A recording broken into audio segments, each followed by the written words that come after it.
Welcome dear students. We are solving model activity sheet for the year 2021-22. In the previous video, we have solved section 1, that is prose. That was for total 34 marks. Question number 1A was based on the scene extract of your textbook. Then question number 1B was on language study. Question number 2A was based on non-textual unseen passive extracts. B on summary of the extract and C on mind mapping. तो section 1 में आपको ये सब था. आपको पूरा question paper याद होना चाहिए. जब भी एक्चुअल एग्ज़ाम में आपके सामने क्वेश्चन पेपर आए तो आपको सब पता होना चाहिए. क्वेश्चन नंबर 1 में ये टॉपिक रहता है, क्वेश्चन नंबर 2 में ये रहता है. तो इस तरह से प्रीवियस वीडियो में हमने ये सब देखे. क्वेश्चन नंबर 1A और 2A जो सेक्शन A में है. अगर आपने वो वीडियो नहीं देखा है तो डिस्क्रिप्शन बॉक्स में उसकी लिंक दी हुई है. आप पहले वो वीडियो देख कर आइए, उसके बाद ये वीडियो कंटिन्यू कीजिए और एक रूलिंग पेपर पे ये पूरा सॉल्व किया हुआ पेपर लिख लीजिए. Today we are going to see section 2 poetry comprehension and appreciation. This question comes for 14 marks. Question number 3A और 3B होता है. सेक्शन 2 में आपके टेक्स्ट बुक में आपको 2.1 से 2.8 तक पोएम्स है, जिसमें से लास्ट 2 पोएम्स इस साल के लिए नहीं आने वाले हैं. सो आपको 2.1 से 2.6 तक के सभी पोएम्स को अच्छी तरह पढ़ लेना है. एग्ज़ाम में आपको 10 to 15 लाइंस के पोएम्स दिए जाते एंड देन उस पर बेस्ड आपको 5 एक्टिविटीज़ पूछे जाएंगे. Each will carry 2 marks. Let's see here question number 3A. Read the extract and complete the activities given below 10 marks के लिए. तो देखो यहाँ कौन सी पोएम है. The boat is lowered, the boatman row and to the Inchcape rock they go. तो इतना पढ़ने से आपको समझ में आ गया कि ये कौन सी पोएम है. ये है 2.3 द इंचकेप रॉक और इसके राइटर कौन है, रॉबर्ट साउदी.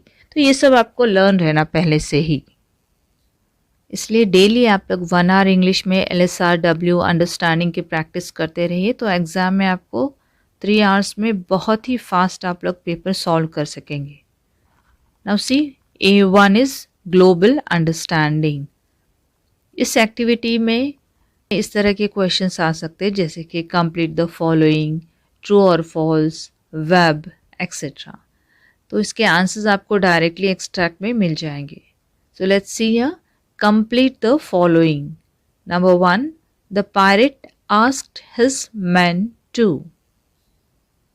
तो क्या कहा उसने उससे, यहाँ फिल इन द ब्लैंक्स में लिखना है. Row him over to the Inchcape bell. तो उसने कहा कि इंचकेप बेल की तरफ बोट लेकर चलो. The next second one is he then bent over and dash. तो वो बेंड किया, उसने झुका और क्या किया उसने, cut the bell from the buoy. उसने बेल वहाँ से कट कर दी. Next third one, he did so that dash would no longer bless dash. तो उसने ऐसा क्यों किया, क्योंकि the sailor of the next ship would no longer bless the abort for placing the warning bell. तो जो सेलर्स वहाँ से गुजरेंगे नेक्स्ट शिप में, तो वो जो अबॉट है उसको ब्लेसिंग्स नहीं देंगे. ये सब स्टोरी आपको मालूम है ये पोएम की. देन 8.2 इन्फरेंस, इंटरप्रिटेशन और एनालाइज पर बेस्ड होगा. इस एक्टिविटी में आपकी टेस्ट की जाती कि कौन सी, अंडरस्टैंडिंग पावर की, कि आपको कितना समझ में आता, वो इस क्वेश्चन के थ्रू आपका टेस्टिंग होता है. यहाँ पर इस तरह के क्वेश्चंस पूछ सकते हैं जैसे कि the poet gives hints to the reader about Ralph the rover's future in the third stanza of the extract. Find the significant lines from the extract and give reasons for your answer. तो इस poem का जो third stanza है तो तो उसमें कैसे दिया हुआ है देखो कि राल्फ द रोवर जो रहता है उसके फ्यूचर के बारे में। तो ऐसे कौन से लाइन्स है, उन लाइन्स को आपको यहाँ पे लिखना है। तो you can write this way, the third stanza of this extract tells us about what the pirate did after removing the bell. तो थर्ड स्टैंजा में क्या दिया हुआ है कि जब वो बेल को कट कर देता है उसके बाद वो क्या करता है उस बारे में दिया हुआ है। तो वो क्या करता है, he roamed the seas and carried on his evil activities killing and looting.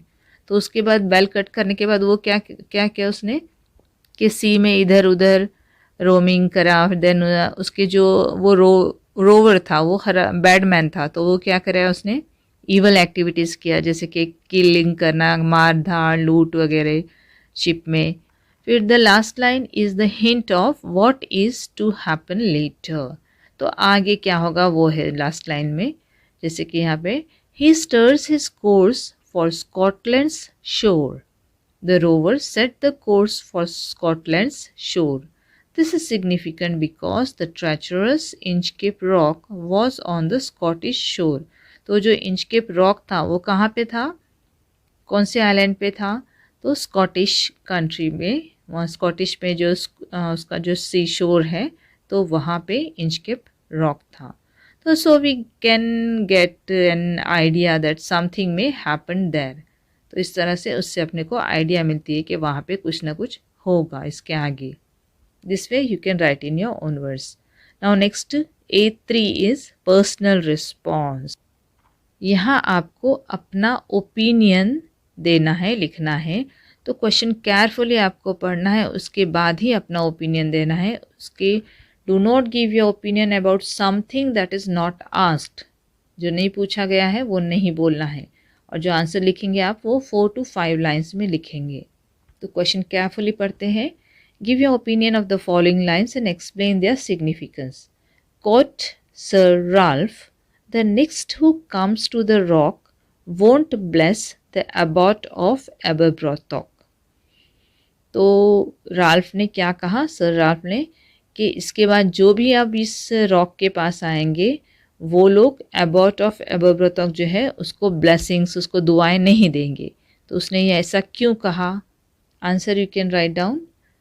The abbot has placed the bell for warning and saving people from the treacherous rock. तो एबॉट ने बेल क्यों लगाई थी?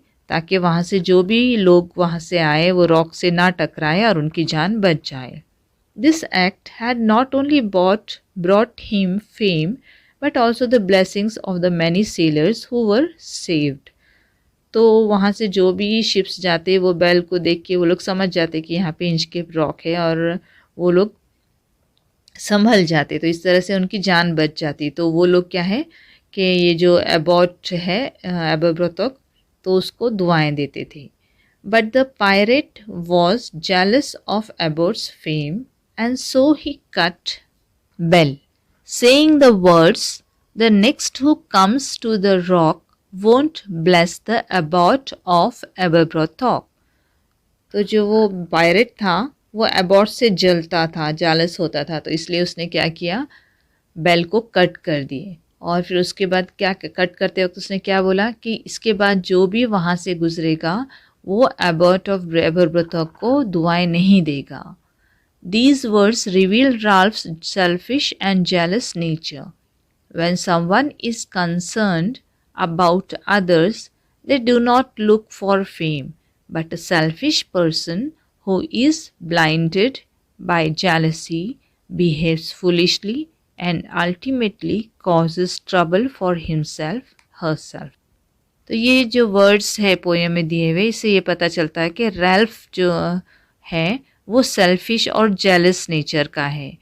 और when someone is concerned about others they do not look for fame. अगर कोई दूसरों के बारे में फ़िक्र करता है, अच्छा इंसान है, तो वो क्या करता है कि वो नाम, फेम, अच्छा होगा, बड़ा नाम होगा, इसके बारे में नहीं सोचता। लेकिन जो सेल्फिश लोग रहते हैं वो क्या रहते हैं, जेलस फील करते हैं दूसरों के साथ, बेवकूफ़ जैसे बिहेव करते हैं, और इस तरह क्या है वो खुद ही प्रॉब्लम में होते हैं। जो दूसरों के लिए बोलते हैं ना, जो दूसरों के लिए गड्ढा खोदते हैं वो खुद ही उस गड्ढे में गिर जाते हैं। तो इस तरह से आप अपना ओपिनियन यहाँ पे लिख सकते हो। A4 is poetic device. यहाँ आपको डिफरेंट पोएटिक डिवाइसेस जो पोएट ने यूज़ किया हुआ है वो यहाँ पे आपको पहचानना है, जैसे कि राइम्स क्या है, राइमिंग स्कीम क्या है, फिगर ऑफ स्पीच क्या है, इमेजरी एक्सेट्रा। इस तरह से आपको ये एक्टिविटी कंप्लीट करना है। जैसे कि यहाँ पे identify and explain the figure of speech in the following. Gurgling sound, ये ओनोमेटोपिया फिगर ऑफ स्पीच है। The pronunciation of the word gurgling resembles the meaning. The sound of an object sinking and bubbles rising and bursting with a gurgling sound. Then second is, and to the Inchcape Rock they go.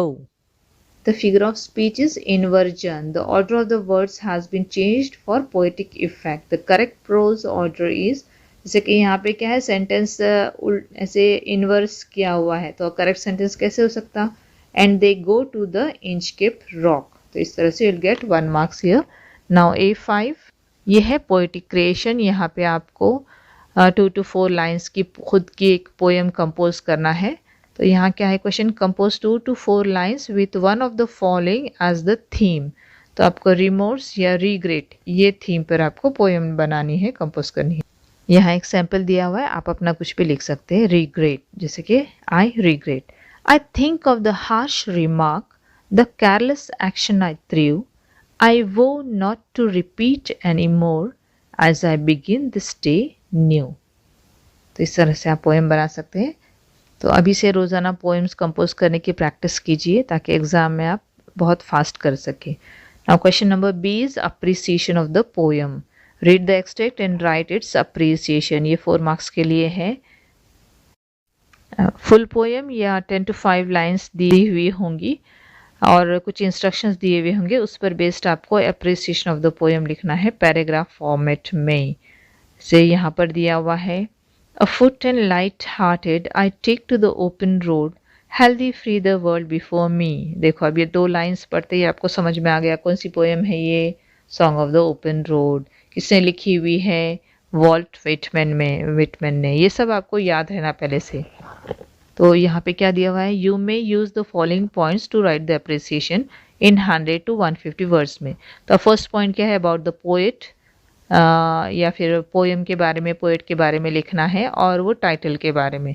तो first आप लिख देंगे, सबसे पहले आपको लिखना है song of the open road, यानी पोएम का टाइटल आपको सेंटर में लिखना है।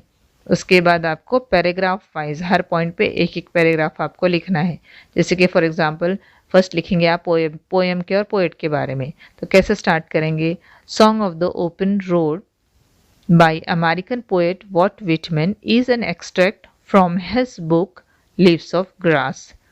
It is about optimism, energy and confidence. The road here signifies mobility and freedom. तो देखो हर पोएम के स्टार्टिंग में कुछ इंट्रोडक्शन दिया हुआ रहता पोएट का और पोएम के बारे में।